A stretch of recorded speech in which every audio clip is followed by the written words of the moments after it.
Welcome into Texans Today, presented by Prize Picks. I'm your host, Jeremy Chuggs, and we got a great show on tap for you today. Top Texans storylines are CJ Gardner-Johnson. He's already talking mess. Also, are our division rivals in shambles during training camp? And should we be worried about the running back room? We'll discuss all that on today's program. But speaking of division rivals, we are in an AFC South subscriber battle the month of August. So far, I was actually a little disappointed. We came in third so far in terms of subscribers added in the month of August. The Jags channel and Colts channel are beating us by 3 and 14 respectively. We got to get back on that. If you haven't already, go down, hit that subscribe button for free Texans content all year long. We cannot let the Jags and Colts beat us, so go down, make sure to hit that sub button. All right, let's talk about the top Texans storylines on the program. First up,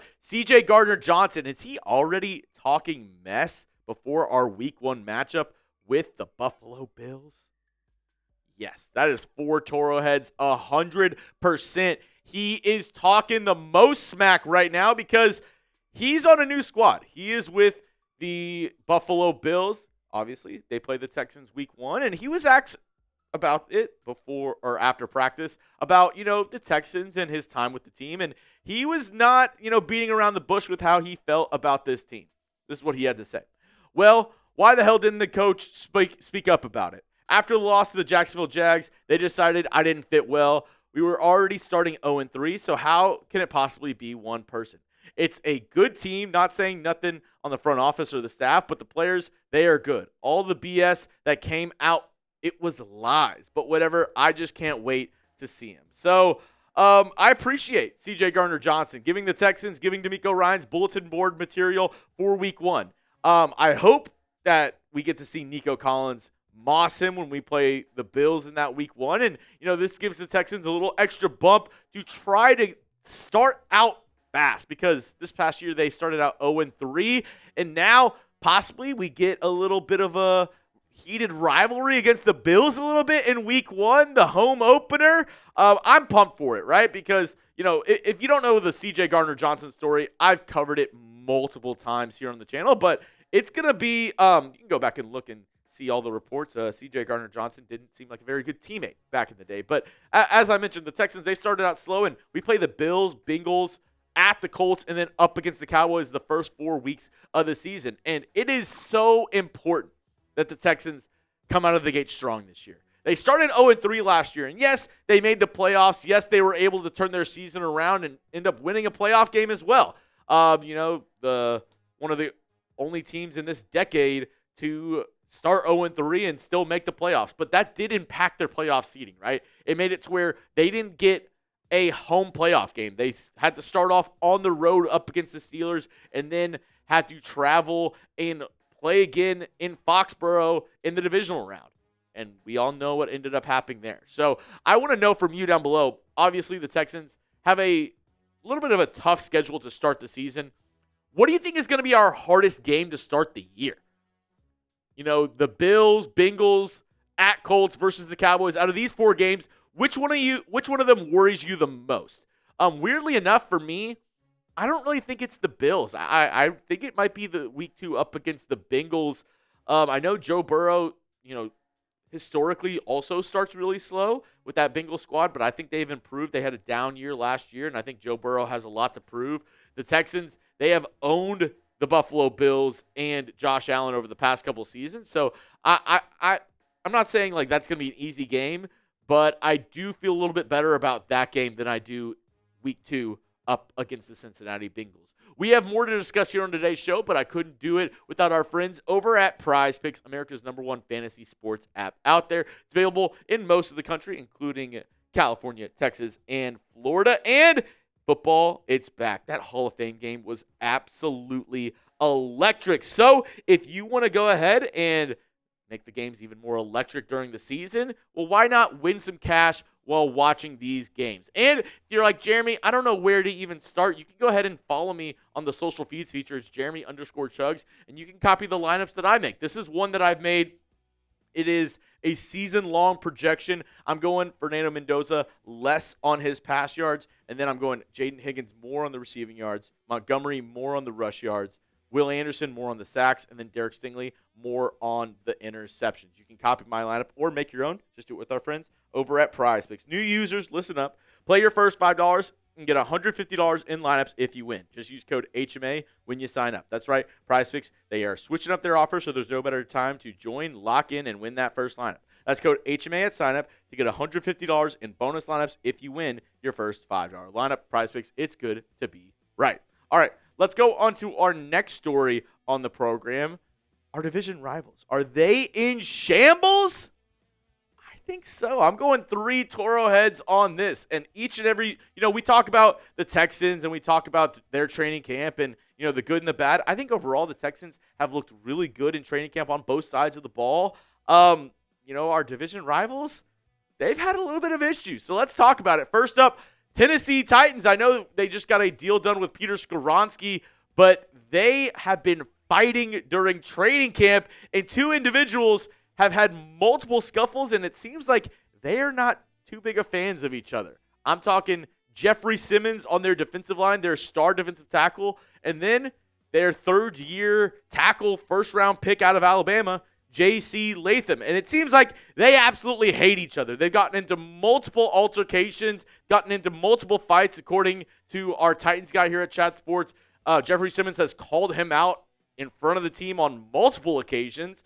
And obviously, that doesn't – it can motivate some players, but at other points it could cause some contention in that locker room. And the offensive line has not been looking in great in camp so far, right? They got an extension done with Peter Skoronski, making him the highest paid guard in the NFL. He's a really good offensive lineman, but it's about the unit, right? Offensive linemen work together in unison. He's a good guard, but who's the second best lineman on that team? Is it? It should be J.C. Latham.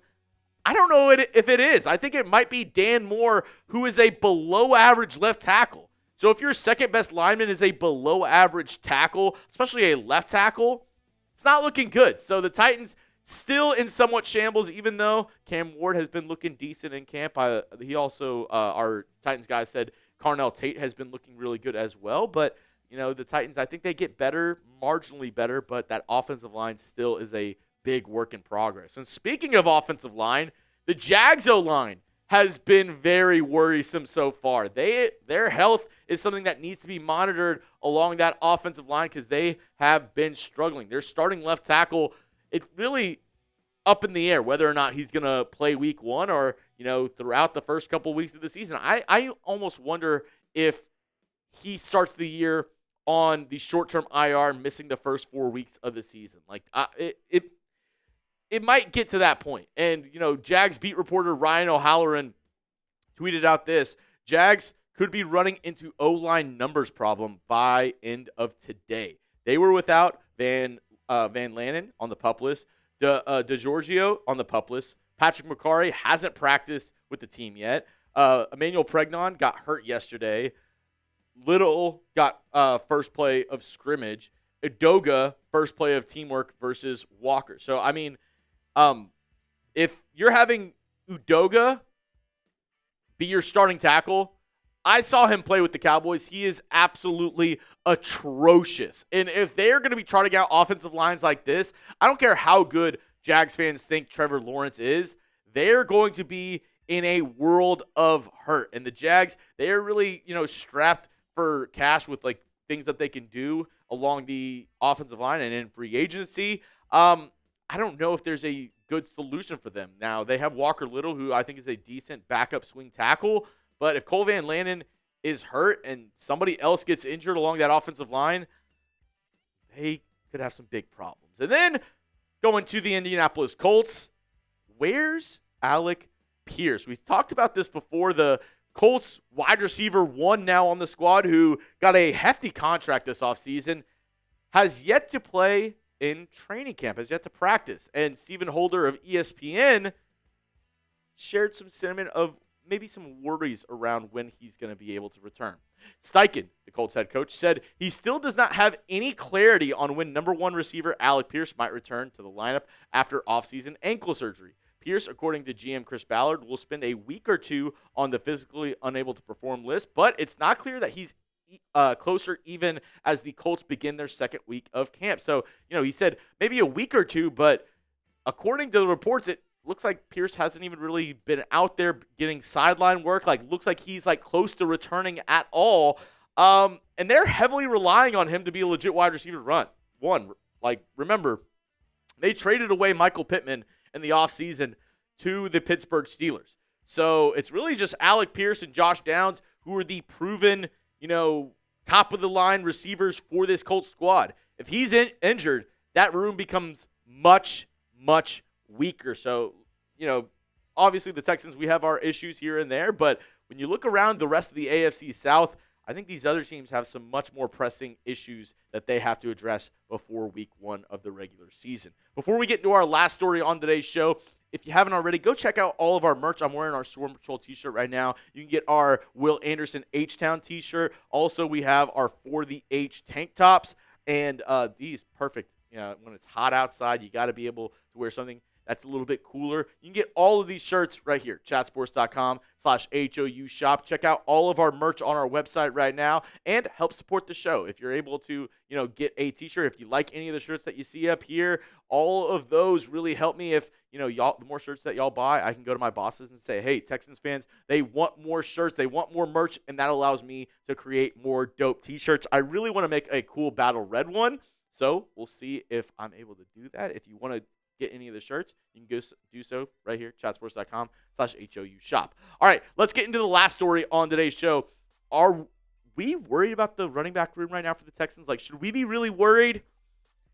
I'm going to give this one Toro head. I'm slightly worried. It's not like I'm hitting the panic button, but it's not as good as it could be.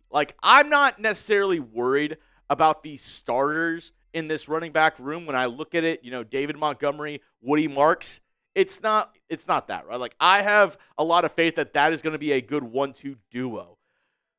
But injuries, if they creep up, that could be a problem, right? Because we already saw an injury to the room already, right? British Brooks broke his hand, and per league source, looks like he'll be out for 3 weeks.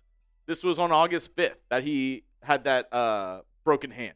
So if anything happens to Montgomery, if anything happens to Marks, I worry about these other guys stepping up. Jawar Jordan, is he ready to get legit starting snaps if something happens to Marks or Montgomery? And, I like Noah Whittington. I like what, he's been able to do at training camp so far, but are we sure that the undrafted free agent is ready to give us anything in terms of actual reps during the season? So, the Texans, they worked out a couple of guys, Hassan Haskins, Alexander Madison, as potential options to sign in free agency. And I think we could see a signing of one of those guys pretty soon, but we'll have to see how they feel about this running back room. Maybe they roll with a guy like Jawar Jordan as the RB3, and they feel confident with him, and maybe a Noah Whittington or a British Brooks once he's healthy. I'm a little worried. I'd be lying if I said I wasn't worried at all about this running back room, but it's just slight, right? I still like Montgomery. I still like Marks. And I think as long as they're healthy, we're in a good spot. That's all I have for you on today's show, folks. If you made it to the end of the video and you're subscribed, make sure to go down, spam those H's down below in the comment section. I appreciate y'all so much. And until next time, as always, H-Town, hold it down.